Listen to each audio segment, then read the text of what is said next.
주님의 사랑하신 우리 성도 여러분, 주님 안에서 평안하셨습니까? 늘 주님과 함께 동행하는 여러분의 삶 가운데 예수님이 함께 하시기 때문에 우리의 삶이 평안하고 또 늘 주님 때문에 우리의 삶이 늘 행복한 줄 믿습니다. 오늘 우리가 함께 보실 주님의 말씀은 요한복음 2장 13절부터 17절까지 말씀입니다. 유대인의 유월절이 가까운지라 예수께서 예루살렘으로 올라가셨더니 성전 안에서 소와 양과 비둘기 파는 사람들과 돈 바꾸는 사람들이 앉아 있는 것을 보시고 노끈으로 채찍을 만드사 양이나 소를 다 성전에서 내쫓으시고 돈 바꾸는 사람들의 돈을 쏟으시며 상을 엎으시고 비둘기 파는 사람들에게 이르시되 이것을 여기서 가져가라. 내 아버지의 집으로 장사하는 집을 만들지 말라 하시니 제자들이 성경 말씀에 주의 전을 사모하는 열심이 나를 삼키리라 한 것을 기억하더라. 아멘. 제가 중학교 다닐 때쯤에 제가 다니던 교회에서 한 가지 논쟁이 일어났습니다. 교회에 커피를 이렇게 파는 커피 자판기를 설치하는 것이 과연 옳은 일인가, 하면 안 되는 일인가 라고 하는 문제였습니다.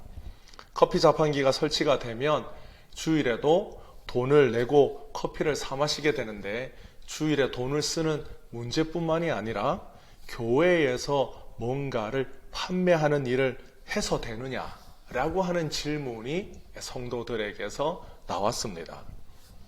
그런 질문이 나온 이유는 너무나도 명백하게 나타난 예수님이 장사하는 사람들을 쫓아내신 오늘 본문의 사건 때문입니다.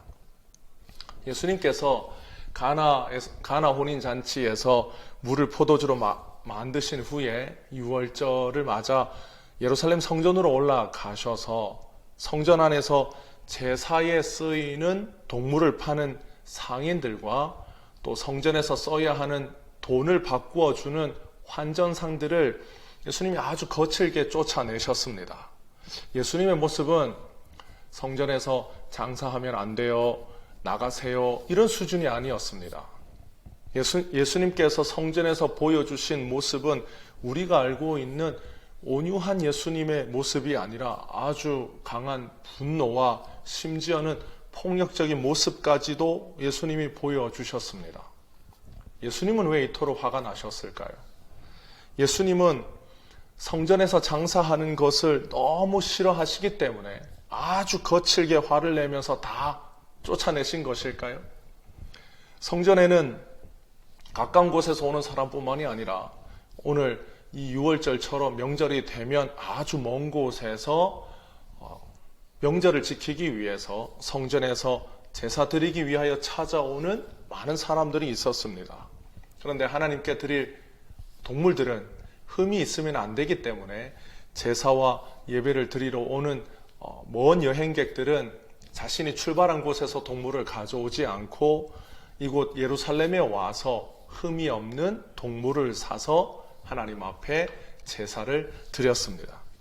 성전에서 돈을 바꿔주는 사람들도 보면 일반 시중에서 사용되는 로마의 화폐는 하나님의 성전에서 사용하면 안 되기 때문에 성전 안에서 사용할 수 있는 돈으로 바꿔주는 환정산들이 성전 안에는 있었습니다. 말하자면 돈을 바꿔주거나 동물을 판매하는 사람이나 이윤을 남기기는 하지만 결국 성전에 오는 사람들을 위한 편의시설과 같았습니다. 모든 사람들이 이 일에 대하여 큰 불만이 없을 때 갑자기 예수님께서 나타나셔서 성전에서 장사하는 모든 사람들을 다 내쫓으시고 성전을 깨끗하게 하셨습니다. 예수님은 장사하는 사람들을 더럽다고 여기셨기 때문에 그렇게 하셨을까요? 성전은 거룩하고 정결한 곳이 되어야 하는데 시장통처럼 시끌시끌한 것이 거룩하지 못하고 이 경건해야 되는 성전의 모습에서 벗어나기 때문에 예수님이 이렇게 행하신 것일까? 예수님은 장사하는 사람들을 쫓아내시면서 내 아버지의 집을 장사하는 집으로 만들지 말라고 호통치셨습니다. 여러분, 그러면 성전은 어떤 곳이 되어야 할까요? 이사야 56장 7절에 보면 내가 곧 그들을 나의 성산으로 인도하여 기도하는 내 집에서 그들을 기쁘게 할 것이며 그들의 번제와 희생을 나의 제단에서 기꺼이 받게 되리니 이는 내 집은 만민이 기도하는 집이라 일컬음이 될 것임이라. 성전은 만민이 기도하는 집이 되어야 합니다. 그러면 예수님은 이 기도하는 집에서 장사를 하니까 화가 나신 것일까요? 만민이 와서 만민이 성전에서 하는 기도는 어떤 기도일까요? 오늘 이 이사야 56장 7절에서 중요한 포인트는 바로 만민이 오는 하나님의 성전이라는 곳에 있습니다. 하나님께서 내 집은 만민이 기도하는 집이다라고 하실 때의 강조점은 바로 만민에게 있습니다. 성전은 유대인만을 위한 성전이 아니라 만민이 오는 곳입니다. 여기서 만민은 이방인뿐만이 아니라 죄인도 포함됩니다.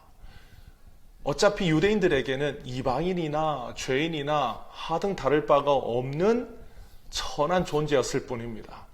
유대인은 하나님께서 택한 민족이고 유대인은 구원을 이루었거나 구원에 가까운 존재였지만 이방인과 죄인들은 하나님의 성전에 들어오지 못하고 하나님의 성전에서 아무런 은혜를 누릴 만한 존재가 못 된다는 것이 예수님 시대의 유대인들과 종교 지도자들의 생각이었습니다. 그래서 헤롯이 지은 이 성전에는 분명하게 유대인들과 이방인들을 나누는 그러한 경계가 있었고 함부로 이방인들은 아무 곳에나 가지 못했습니다. 오늘 이방인의 뜰이라고 하는 이곳에서 많은 사람들이 장사했는데 예수님은 이곳도 성전이라고 부르셨습니다.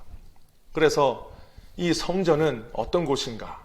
성전은 바로 죄인을 용서하시고 구원을 베푸시는 은혜의 장소인데 오늘 예수님께서 찾아오신 이 성전은 바로 죄인이 와서 자신의 죄를 회개하고 그 죄를 용서받고 구원의 은혜를 누리는 곳에서 변질되어 이방인이 가까이 가지 못하고 이방인이 그곳에서 하나님 앞에 나아갈 수 없도록 장사하는 무리들과 환전하는 무리들이 가득한 성전의 본래의 기능을 잃어버린 곳이 바로 예수님이 찾아오신 성전이었습니다.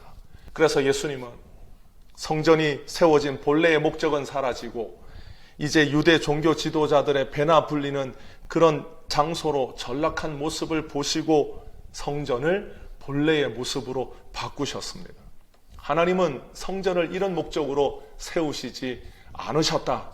하나님은 성전을 이렇게 세우지 않으셨다. 예수님은 아주 강경한 태도로 성전이 어떠해야 함을 보여주셨습니다. 성전은 모든 사람들이 와서 죄를 회개하고 구원을 누려야 하는 곳이 바로 성전입니다. 성전이 거룩한 것은 거기에 성전 안에 거룩한 자들이 가득하기 때문이 아닙니다. 성전에는 온갖 죄인들이 가득하나 그 모든 죄를 사하시는 죄사함의 은혜가 있기 때문에 성전은 거룩합니다. 성전은 거룩하게 하시는 하나님 때문에 거룩한 곳이지 성전 안에 있는 벽돌이나 성전에 있는 어떤 물건이 거룩하기 때문에 성전이 거룩한 게 아닙니다. 그래서 하나님께서 누구든지 이 성전에 와서 기도하면, 그러니까 성전에 와서 누구든지 자신의 죄를 회개하고 돌이키면 용서의 기쁨과 구원의 기쁨을 베푸시겠다라고 이사야 56장을 통해서 말씀하셨습니다. 그런데 이제 그 약속이 하나님께서 이사야를 통하여 약속해 주신 그 약속이 나타났습니다. 바로 예수님입니다. 성전의 진짜 모습이 나타났습니다. 그러니까 진짜 성전이 나타났는데 그분이 바로 예수님입니다. 그래서 이제 누구든지 그 사람이 죄인이든 그 사람이 이방인이든 그 사람이 누구도 가까이 하면 안 되는 부정한 질병에 걸린 사람이든 상관치 아니하고 예수님 앞에 오면 예수님께서 그 모든 죄와 허물을 깨끗하게 해 주시고 예수님이 구원해 주십니다. 예수님 안에는 인종의 차별이 없고, 예수님 안에는 신분의 차이가 없고, 예수님 안에는 남녀의 구별이 없습니다. 예수님 안에는 오직 죄인이었으나 이제 예수님의 의로 말미암아 의인이 된 자들만이 예수님 안에 있습니다. 오늘 예수님께서 성전을 정결하게 하신 것은 곧 예수님이 누구든지 예수님 앞에 오는 것을 막지 않고 누구든지 예수님 앞에 오도록 불러주시는 은혜스러운 모습이 바로 예수님께서 성전을 깨끗하게 하신 오늘 이 이야기입니다. 오늘 예수님의 이 모습은 바로 복음으로 이 세상에 오신 예수님의 그 목적이 드러나는 행동이었고, 예수님은 죄인을 가까이 오는 것을 막고 예수님 앞에 와야 될 사람을 오지 못하도록 막는 모든 것들을 예수님은 강하게 물리치셨고, 예수님은 그 자체를 분노스럽게 여기셨습니다. 그러니까 예수님은 죄인이 예수님 앞에 오는 것을 막는 것을 가장 싫어하십니다. 왜냐하면 예수님께서 이 세상에 죄인을 위하여 오셨기 때문입니다. 교회가 존재하는 가장 큰 목적은 바로 예수님이 행하신 일을 오늘도 행하는 데 있습니다. 죄인이기 때문에 거부하고 더럽기 때문에 막아선다면 교회 안에 있는 자들만을 위하여 존재하는 교회는 오늘 예수님의 이 모습을 이해하지 못한 유대인들과 다르지 않습니다. 죄인인 우리를 먼저 불러서 죄사함의 은혜를 베풀어 주시고 구원의 큰 은혜를 베풀어 주신 바로 그 예수님의 놀라운 은혜가 저와 여러분들에게 먼저 찾아오셨습니다. 주님이 우리를 먼저 불러주셨습니다.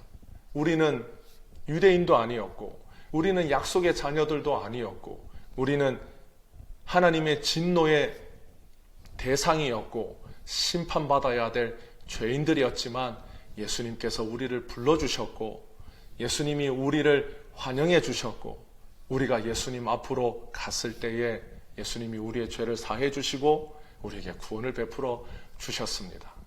우리는 오늘 예수님께서 행하신 이 놀라운 은혜스러운 이 모습처럼 오늘도 우리에게 이런 큰 구원의 은혜를 베풀어 주신 그 예수님을 힘써서 전해야 하고 힘써서 찬양해야 합니다. 그럴 때에 우리 예수님의 놀라운 은혜가, 주님의 놀라운 능력이 예수님을 따라가는 주의 성도들에게 늘 함께 하십니다. 그러한 성도들이 어디를 가든 주님이 따라가시면서 도와주시고 지켜주시고 복을 내려 주십니다. 우리 사랑하는 성도 여러분, 오늘도 이 은혜스러우신 예수님을 따라가면서 주님과 함께 행복하고 주님과 함께 늘 능력이 가득한 삶을 사는 우리 모든 성도들이 되시기를 주님의 이름으로 축복합니다.